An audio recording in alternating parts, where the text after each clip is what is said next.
however you and let's see if we can center this. Why don't we center it over a little more on this so we get it sort of centered in between this, if that's okay for everybody on camera. I'll be by on my end, you'll be on yours. Sounds great.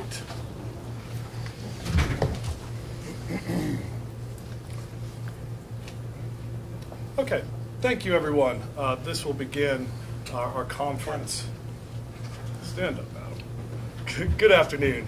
My name is Joe Pfeiffer, and I'm with the firm of Pfeiffer Wolf, Carr & Kane. I'm here today to open this news conference organized by the families of the UH embryo disaster. Let me begin by welcoming the reporters in the room and those joining us on the phone. You'll hear first from me, and then my partner Adam Wolf, and then from Bobby DiCello of DiCello Levitt. And then you will hear from two University Hospital victim families, Joe and Kim Bukar of Geauga County, and Matt and Emily Pettit. They are really the reason that we are here today, and I encourage you to listen closely to what they have to say. When the opening statements are concluded, we will take your questions. We'll start out with those of you in the room, and then go to those of you on the phone line, one at a time, please. With that, I will turn it over to my partner, Adam Wolf. Thank you, Joe.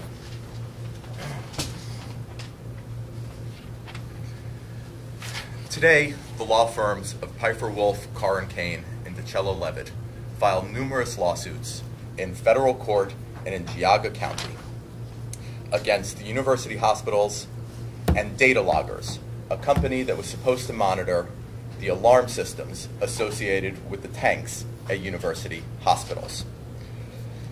University Hospitals has admitted its responsibility for the failures of its tanks. That failure, it has said, should not have happened. The loss suffered by our clients is devastating. University Hospitals has admitted that it cannot give back what was taken away. And what was taken away is the eggs and embryos of our clients and hundreds of people across the country. Those eggs and embryos represented the hopes for having children for hundreds of American families. Today we file these lawsuits because our clients can't wait any longer for UH to make this right for them. About a year ago, the executive leadership issued an apology, but nice words demand action. And these lawsuits are the first step to that action. These families have a strong desire to reveal to UH what happened to their families. Not just what exists in medical records, but what happened in their ordinary lives. Today, these new filings give them that opportunity. Today, these families have agreed to a plan that we believe in, a plan that puts them first, a plan that will require UH to make this right. While we remain open to communicating with UH and confident that a workable resolution can be found, we now shift our focus to the litigation ahead.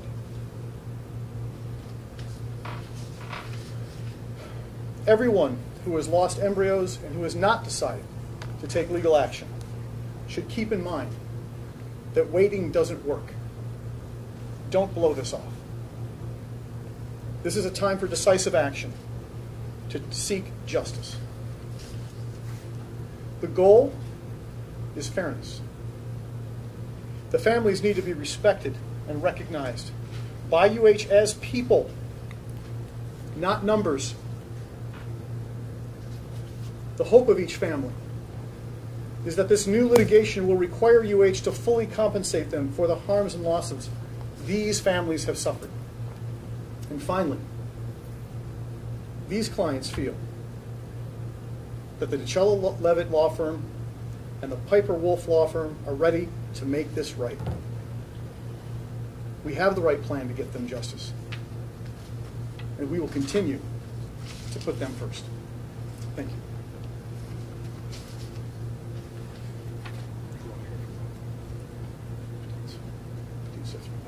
So first we will hear from the Petites in their opening statement.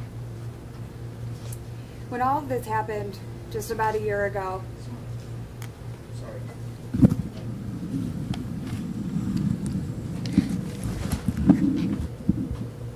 Don't be stingy, please move them along. You guys are all on the same team, so. Well, not exactly. yeah. I get it.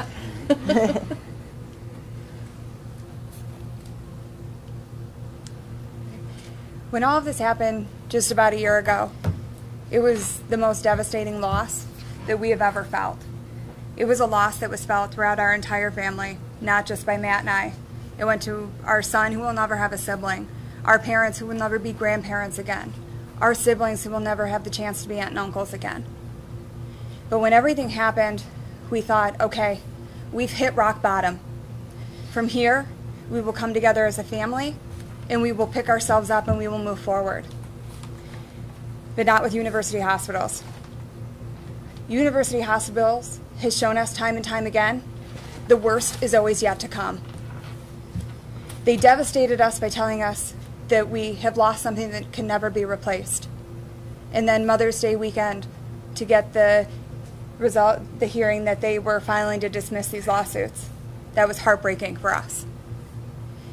The other actions that they have taken us out at the knees time and time again, and we have been unable to heal as a family because of University Hospitals. Mr. Zenti once said, "We failed our patients." No, Mr. Zenti, you have continued to fail us time and time again.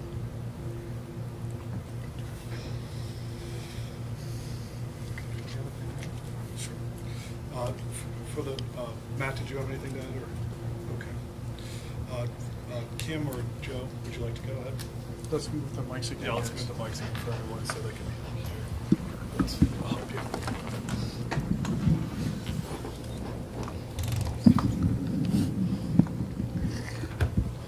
Oh, now, man. Here we go. Is that good for you guys? Okay. Thank you. Very similar to their reaction was the reaction that we had. It's the last thing you anticipate happening is getting that call saying that your embryos are gone. You put all this faith into a hospital system in hopes that they're going to protect any possibility you have of growing your family. And that decision was taken away from us. To have this go on as long as it has been very difficult. It continues to bring up emotions over and over and over again. It doesn't allow us to heal. It doesn't allow our children to heal. It doesn't allow the family as a whole to heal. It didn't just affect Joe and I. It affected everybody. It affected my sisters, our children, my parents. They all suffer as we do. And I come from a family of all girls. So there was always that potential of possibly having a boy in the family. That has been taken away from us. And it's hard to heal. And this has gone on so long. The healing process isn't able to happen at this point. And it's difficult. Do you have anything? Now we're going to move to the question and answer portion of the proceedings. First, we're going to take questions from folks in the room, and then ultimately we're going to take questions from people on the phone. The operator, I think, has some instructions as to how to get in the queue to ask a question on the phone. I'd ask that everyone in the room please just ask one question at a time so that we don't have a lot of crosstalk or anything of that nature. So with that, if you have any questions, whoever would like to go. What you all tell us, this has been difficult and destroy your hopes. Can you tell us why you put your eggs on hold? Our son is 3. So when we first went through IVF and we knew that we had embryos to put into storage, we didn't feel we had to rush things. We felt that we could enjoy Mason's first year. We could enjoy life with our son, and we could make our timetable for expanding our family. and we truly believed that our embryos were in safekeeping. We were never given 1 ounce to feel that they weren't safe. That's the one thing that the fertility treatment takes.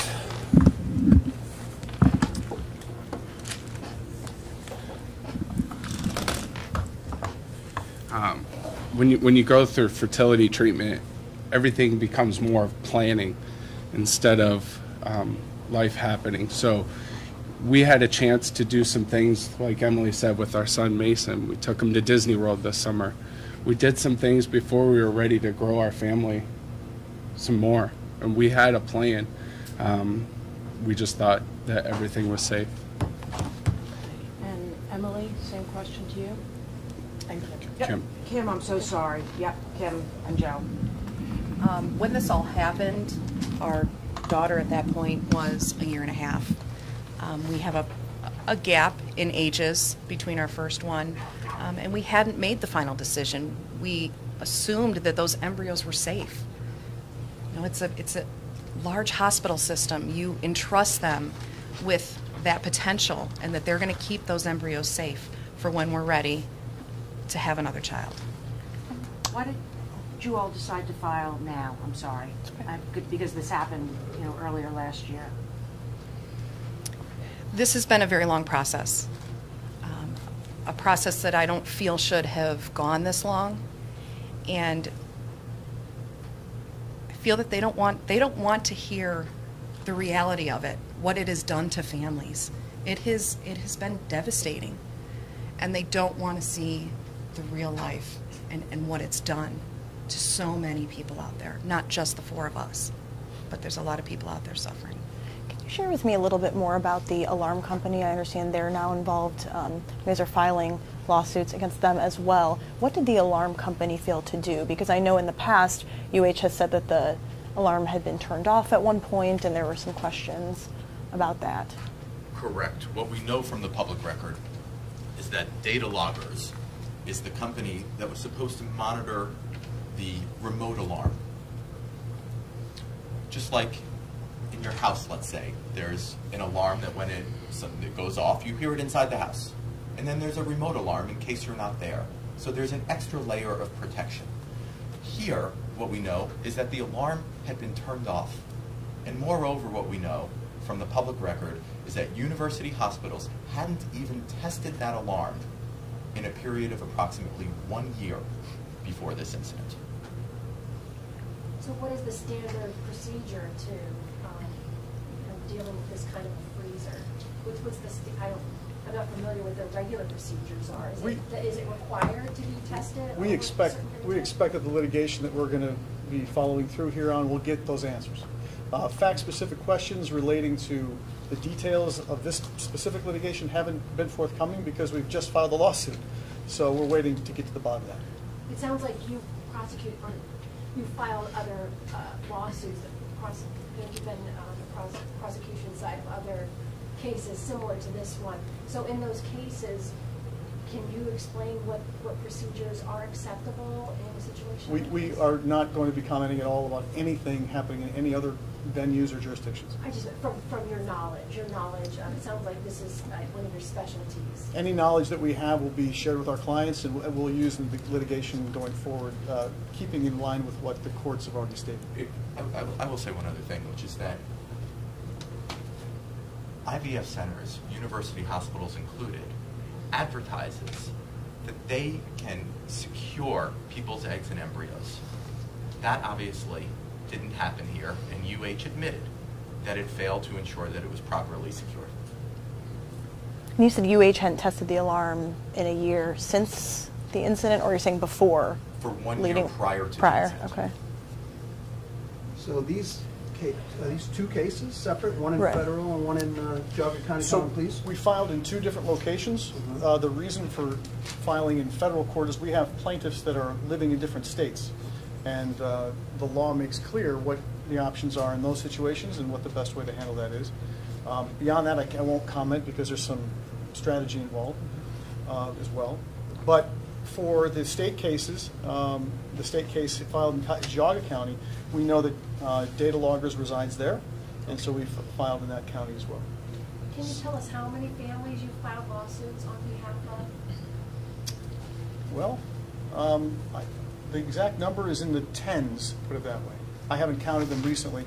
I know the addition of these particular lawsuits goes to the hundreds that are currently pending. Why in Geauga and not, with the rest of the cases in Cuyahoga? We are not going to be making any comments today in any way, shape, or form about Cuyahoga County. As you may know, we're under a gag order. Obviously, So, go ahead, Ann. obviously the embryos got destroyed. What else was it that you said upset you most about how UH handled your situation? It's just the continued betrayal. I feel that they have stonewalled us, and they have just, it's been a constant betrayal. I think that's the best way that I can put it. We entrusted them with the most important, precious part of our lives. As parents, the most precious part of our lives is our children. Mason is the center of our world. And for us, those embryos that we were storing there were just as precious. And they betrayed that trust. So what would you like to see happen? They need to be held accountable. They definitely need to be held accountable so this does not happen again. So lives aren't just devastated the way they've been. And if this helps to make that happen, then that's what I hope for it. We never want another family, husband and wife, to sit where we are sitting right now. The IVF industry is an amazing and wonderful industry. It gave us our son. But you shouldn't go into IVF wondering, is the storage tank going to fail? Is there a chance that I'm going to lose our eggs and embryos that we have stored? Those are thoughts that shouldn't go through your head. Those are thoughts that you should hand off to the medical professionals that you are entrusting with your care. That shouldn't be your concern when you lay your head on the pillow at night of, hope the storage tank that I have my embryos in is doing okay. It shouldn't be on us. It should have been on them. This is for the attorneys. You kind of addressed this, the hospital putting up roadblock after roadblock. What are your thoughts about that and what's going on here? I have no comments about opposing counsel to any of the litigation that's happened already. I can tell you that we remain hopeful that there will be ongoing communications. I want to make this very clear. That there are good men and women at UH that are working right now as we speak, that are doing good work helping people. Our conversation is with the executive leadership at UH. Our conversation is with those who know how to hear our clients and respond to their needs. And I'm going to just say what was said on the public record. There was an apology made, and now it's time for action. How is it you're speaking today given the gag order? Well, we've analyzed the gag order. We've talked about the cases that these clients have. We recognize that these lawsuits are unique and individual. This is not about any other lawsuit in any other place of the world. This is their most important event. And this most important event for this family and the Buchar family as well is something that we're going to work very hard to make meaningful. And I will say one more time that we are permitted. So UH got this gag order. They were the ones who sought the gag order. One of the exceptions is that you can discuss information that's in the public record, and that's what we are doing. Related for the attorneys, related to Data Loggers, I just want a little bit more clarification on where the lawsuit is alleging the failure was. What was the failure on Data Loggers' part, so I can have a better understanding of that and why they're being sued now. Sure. As we make clear in our complaints, and we outline this in the complaints, Data Loggers, one task with regard to these tanks was to make sure that the remote alarms were working so that an incident like this would never happen. That alarm, it turns out, was turned off. They failed at that task.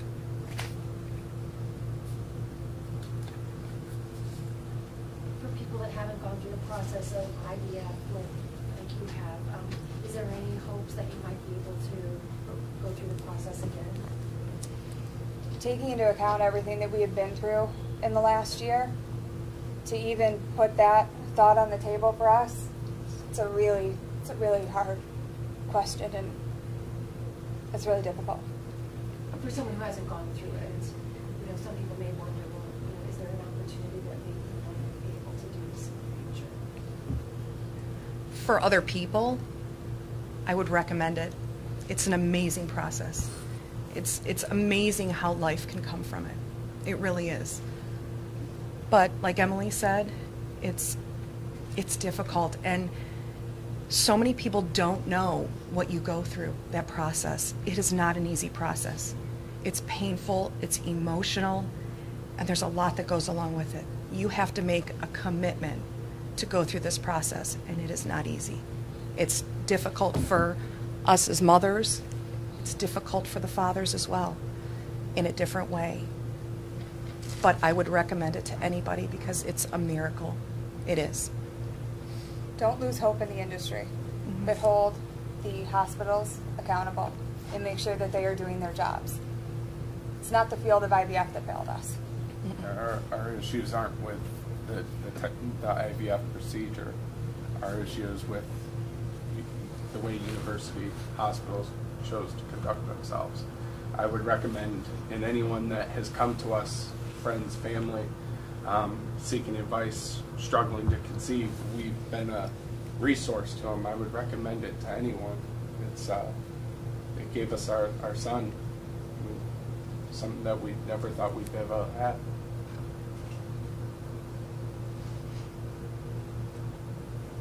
So both of your children were conceived from IVF? One was. The other one. You have two? We have two. Two girls. Two girls. The first one, we did have to go through fertility, but it was through another procedure. But our second one, we had to go through IVF. And our son was conceived through IVF, yes.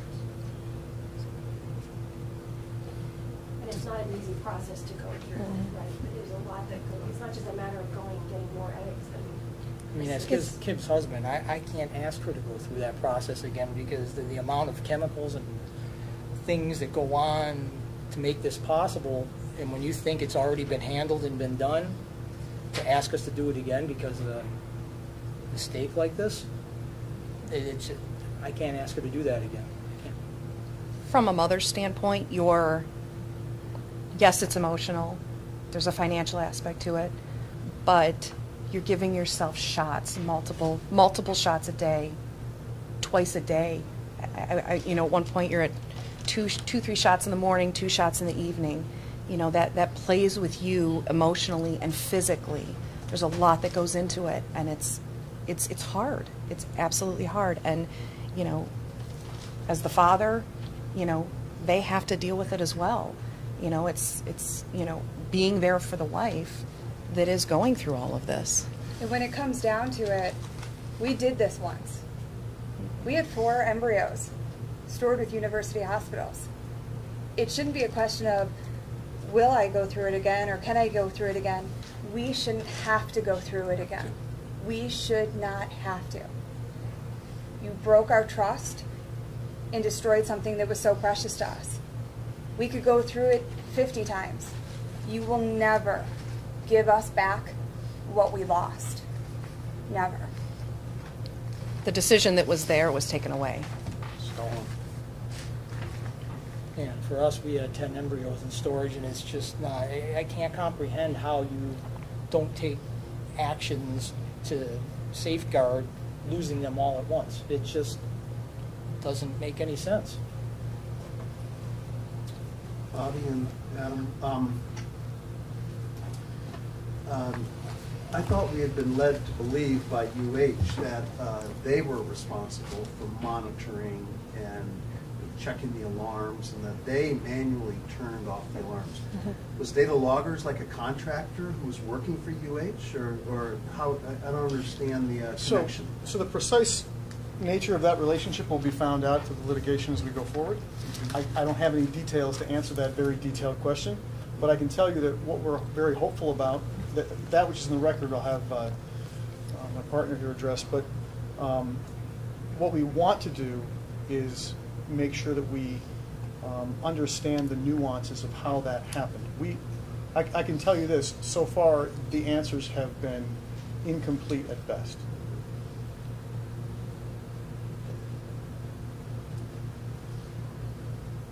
And what about the manufacturers of the freezers? They're not at fault? Because they were, they weren't working right. That's why they were manually, pouring the liquids into them, and they shouldn't have been doing that. But there were problems with the freezers also. Are they not going to be a defendant in this case? Thus far, the only parties we have sued are university hospitals and data loggers. University hospitals, at the very beginning, took responsibility for what happened.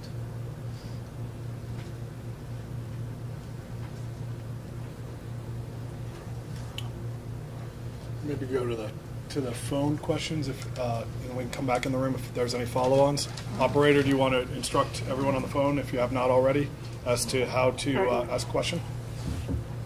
Sure. For our parties on the phone, if you would like to ask a question, you may press star then 1 on your telephone keypad. If you would like to remove yourself from the queue, you may do so by pressing star then 2. Again, it is star 1 if you would like to ask a question. And we'll pause a moment to gather questions from the telephone audience.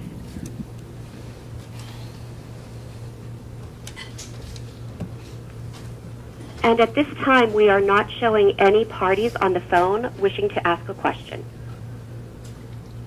We do have one party that just came in, if I can introduce them. It is from Jessica Ravitz of CNN Digital. Please go ahead with your question.